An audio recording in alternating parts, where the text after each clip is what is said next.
Assalamualaikum warahmatullahi wabarakatuh. Perkenalkan, nama saya Rizkiawan dari Prodi Sistem Informasi. Video ini dibuat untuk melengkapi tugas satu mata kuliah administrasi jaringan. Baik, yang pertama kita akan langsung membaca soalnya.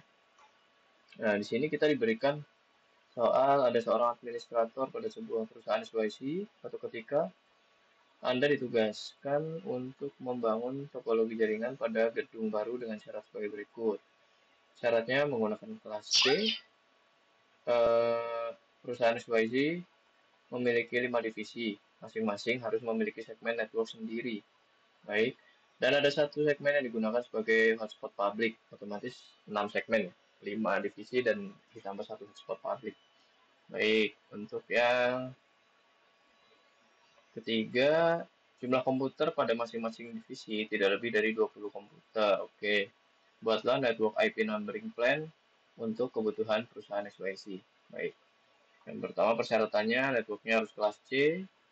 Tentukan jumlah subnet yang ideal. Baik, buatlah table map pengalamatan IP yang digunakan sebagai panduan dalam melakukan setting IP address. Oke, table map. Oke, tujuan format template sudah ada di terlampir. Baik, baik kita langsung membahasnya satu persatu. Berikut adalah laporan yang sudah saya buat dan kita akan membahasnya satu persatu. Jadi perusahaan XYZ itu memiliki 5 divisi dan satu segmen lagi untuk hotspot public. Asumsinya adalah jumlah visi per divisi itu tidak lebih dari 20. Baik, sehingga setiap subnet harus mampu mendukung minimal 20 IP address. Kita asumsikan seperti itu. Untuk persyaratannya menggunakan kelas C. Kelas C memiliki 256 alamat total dan kita akan memecahnya menjadi subnet yang lebih kecil untuk menggunakan subnet mask. Kita dapat menghasilkan lebih banyak subnet kecil-kecil yang terbagi-bagi. Untuk kebutuhan ini sesuai yang kita ketahui pada tabel map subnet table, kita bisa memilih slash atau CIDR-nya adalah 27 slash 27. 27 dia itu bisa menghandle 32 alamat total per subnet. Namun ada dua alamat yang digunakan sebagai network ID sama broadcast. Jadi yang bisa digunakan setiap subnetnya adalah 30 alamat atau 30 IP yang bisa digunakan. Baik, di bawah ini saya sudah membuat tabel yang isinya adalah sebagai berikut. Di sini adalah tabel divisi atau segmen. Di sini adalah nama divisi. Eh, divisi kita beri nama divisi 1, 2, 3, 4, 5. Yang terakhir adalah hotspot public. Divisi 1 menggunakan subnet 10.0. Yang divisi 2 10.32, 10.64, 10.96 dan seterusnya. Di 10.128 dan di sini ada 10.160. Subnet masih digunakan adalah 255, 255, 255.224 atau CIDR/27.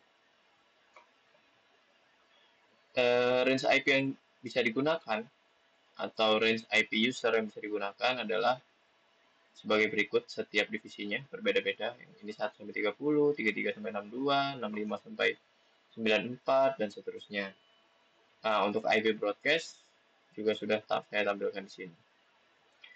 Dengan menggunakan skema ini, perusahaan XYZ dapat menjalankan 5 divisi sekaligus dengan subnet yang berbeda-beda, dengan satu hotspot public.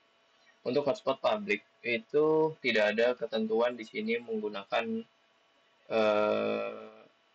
IP yang sama, IP yang berbeda karena biasanya hotspot public pada perusahaan-perusahaan menggunakan uh, alamat IP yang berbeda sehingga dia akan luas dan biasanya hotspot public itu bisa digunakan untuk banyak orang. Namun karena di sini tidak ada soal yang menunjukkan seperti itu, maka saya asumsikan jika hotspot public ini menggunakan subnet atau IP yang sama dengan user-user pada divisi 1 sampai 5. Seperti itu. Baik, untuk praktikum satu mata kuliah administrasi jaringan sudah selesai saya buat. Saya Aris Setiawan. Wassalamualaikum warahmatullahi wabarakatuh.